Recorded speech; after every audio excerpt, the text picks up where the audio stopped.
আসসালামু আলাইকুম প্রিয় দর্শক, আপনারা দেখছেন ক্যারিয়ার এ টু জেড। আজকের ভিডিওটি একটি জ্বলন্ত ও আলোচিত ইস্যু নিয়ে, মহার্ঘ ভাতা বনাম বিশেষ প্রণোদনা। সরকারি চাকরিজীবীদের স্বার্থে এবার লেখা হয়েছে একটি খোলা চিঠি প্রধান উপদেষ্টার বরাবর, যেখানে বিশেষ প্রণোদনা বাতিল করে নতুন করে মহার্ঘ ভাতা ঘোষণার দাবি জানানো হয়েছে। চলুন বিস্তারিত জানি চিঠির বিষয়বস্তু, দাবির পেছনের যুক্তি এবং আসন্ন সিদ্ধান্ত সম্পর্কে। বাংলাদেশের সরকারি চাকরিজীবীদের জন্য এ বছরের বাজেটে ঘোষণা করা হয় বিশেষ প্রণোদনা, যেখানে 1 থেকে 10ম গ্রেডের কর্মচারীরা পাচ্ছেন 10% আর 11 থেকে 20তম গ্রেডের কর্মচারীরা পাচ্ছেন 15% প্রণোদনা। তবে অনেকেই বলছেন এটি আসলে একটি তামাশা ছাড়া কিছু নয়, কারণ এই প্রণোদনার কোনো স্থায়ী ভিত্তি নেই।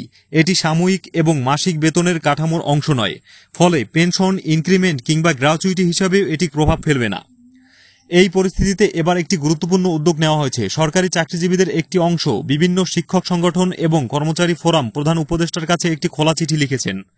চিঠির মূল বক্তব্য ছিল, বিশেষ প্রণোদনার মতো সাময়িক সমাধানে কোনো বাস্তব উপকার হচ্ছে না, এটি বরং বিভ্রান্তি সৃষ্টি করেছে, কারণ এটি পে স্কেলের সঙ্গে সংযুক্ত নয়।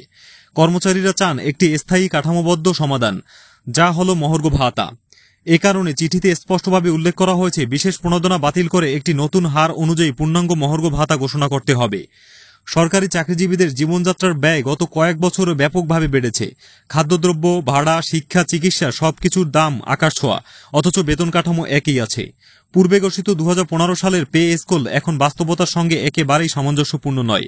এমন পরিস্থিতিতে মাসিক বেতনের সঙ্গে যুক্ত একটি স্থায়ী ভাতা হওয়া দরকার, যাতে কর্মচারীরা অন্তত ন্যূনতম জীবনযাপন বজায় রাখতে পারেন। এই ভাতাটিই হল মহার্ঘ ভাতা, যেটি ভারত, নেপাল সহ অনেক দেশেই নিয়মিতভাবে পুনর্মূল্যায়ন করা হয় এবং মূল বেতনের সঙ্গে যুক্ত থাকে।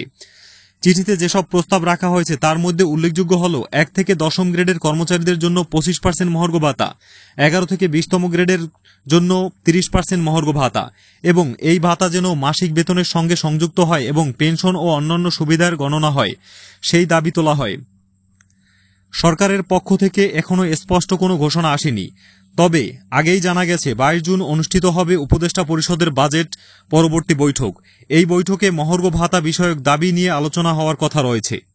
এই পরিস্থিতিতে সরকারি চাকরিজীবীরা আশাবাদী যে চিঠির পরিপ্রেক্ষিতে সরকার একটি ইতিবাচক সিদ্ধান্ত নেবে। প্রিয় দর্শক, মহার্ঘ ভাতা শুধু একটা টাকা নয়, এটি একটি ন্যায্য দাবির প্রতিফলন।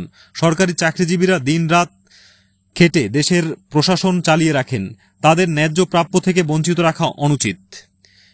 এই ভিডিওটি যদি আপনার কাছে গুরুত্বপূর্ণ মনে হয় তাহলে দয়া করে ভিডিওটি শেয়ার করুন, যাতে এই দাবির আওয়াজ আরও বেশি ছড়িয়ে পড়ে। আরও আপডেট পেতে আমাদের চ্যানেলটি সাবস্ক্রাইব করুন। কমেন্টে আপনার মতামত জানান, আপনি কি বিশেষ প্রণোদনা চান নাকি স্থায়ী মহার্ঘ ভাতা চান। দেখা হচ্ছে পরবর্তী ভিডিওতে। আল্লাহ হাফেজ।